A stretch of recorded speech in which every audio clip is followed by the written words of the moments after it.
All right, let's dive into one of the most complex and, frankly, brutal fantasy worlds out there, ReZero. We're going to break down the lore, the insane power systems, and the hidden forces pulling the strings behind Subaru Natsuki's never-ending nightmare. If you think this is just another isekai, you're in for a rude awakening. And that quote, yeah, that's not just a cool tagline. It is the fundamental, soul-crushing rule of this universe.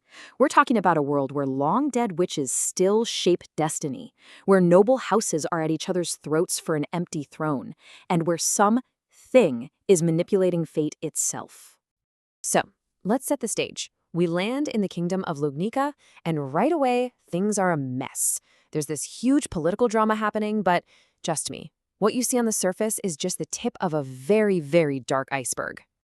So what's the big problem? Well, the throne is empty. And I don't mean the king's on vacation. The entire royal family is just gone, vanished. And that massive power vacuum is about to throw the whole country into absolute chaos. This right here is the spark that lights the fuse for the entire story. So this is the situation in a nutshell. You've got a nation in total crisis, no leadership. You've got 5 candidates in a mad scramble for the throne called the royal selection. And oh yeah, the only thing holding it all together is an ancient pact with a literal divine dragon. Talk about a kingdom built on a knife's edge. And here are the people fighting for that throne. And believe me, this isn't just a political race, it's a war of philosophies. You've got Amelia pushing for hope and equality. Then there's Crush, who's all about strength and order. Anastasia is playing the long game with money and influence. Felt? She just wants to tear the whole system down. And Priscilla, well, she believes the world should just bow to her. Every single one of them offers a radically different future. But all that political drama, that's just what's happening now. To really, truly understand ReZero, we have to dig deeper. We gotta go back 400 years, to the beings who basically wrote the rulebook for this world, the Witches of Sin.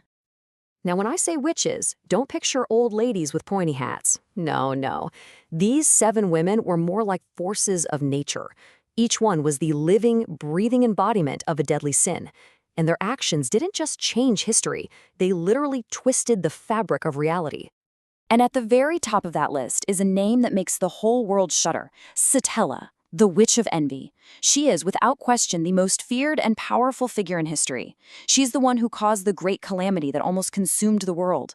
And the scariest part? Her influence is far from over. Then you have Echidna, the Witch of Greed. Her greed isn't for money, it's for knowledge. All of it.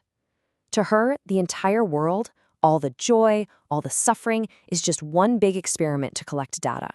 And those famous tea parties of hers, that's where you learn the kinds of truths that can break your mind. And the list just keeps going, one for every sin. You've got Typhon, the Witch of Pride, a literal child who judged and shattered sinners. Daphne, the Witch of Gluttony, whose hunger created the monstrous witch beasts that still plague the world. Minerva, the Witch of Wrath, who healed people by punching them. It's wild. Each one left a permanent ugly scar on the world with their terrifying powers. So you're probably thinking, okay, they're dead and gone, right? What's the problem? Well, that's the thing. Their power, it never really went away. It just shattered. And those pieces are still out there, floating around, waiting for a new host. This power is called an authority, and it comes from a witch factor, basically the very soul of a witch. And this isn't magic you can learn from a book. No way. You either have to inherit an authority, steal it, or have it given to you. It's like having a piece of a god living inside you, letting you bend reality itself. And this is where things get really nasty. See, the original witches wielded their powers like a fundamental force of nature. But the people who have them now, the sin archbishops, they use a corrupted, twisted, fanatical version. Just think about Betelgeuse and his unseen hands. It's a terrifying, broken echo of a much greater power. And this is where our hero comes into the picture. Because the big twist is that Subaru, through all his pain and death, actually starts absorbing these witch factors himself. He's becoming a walking, talking collection of these ancient, dangerous powers. He's literally a ticking time bomb, a vessel for the world's greatest sins. Now, let's talk about it. the power everyone knows, the core mechanic of ReZero. But I want you to do me a favor. Stop thinking of it as a superpower. I want you to see it for what it really is, a horrifying, inescapable curse. It's really the central question of the whole show, isn't it? The ability to just rewind time after you die. I mean, that sounds like the ultimate cheat code, the ultimate advantage. But what is the true soul-crushing cost of that kind of power? So, its official name is Return by Death, and it wasn't a gift, it was a curse, placed on Subaru by none other than Satella, the Witch of Envy. And this is not cool time travel. Every time he dies, she personally yanks his soul back to a set checkpoint, forcing him to relive everything with every single painful memory burned into his mind. And the rules are just unbelievably cruel. He is physically incapable of telling anyone. If he even tries, the witch's power manifests, this chilling, shadowy hand to remind him who's in charge. This completely isolates him, turning his journey into this invisible, unending cycle of suffering. This is not a gift. It's a cage. It's control. Okay, so we've got the politics, the ancient witches, their lingering power, and the curse at the very center of it all.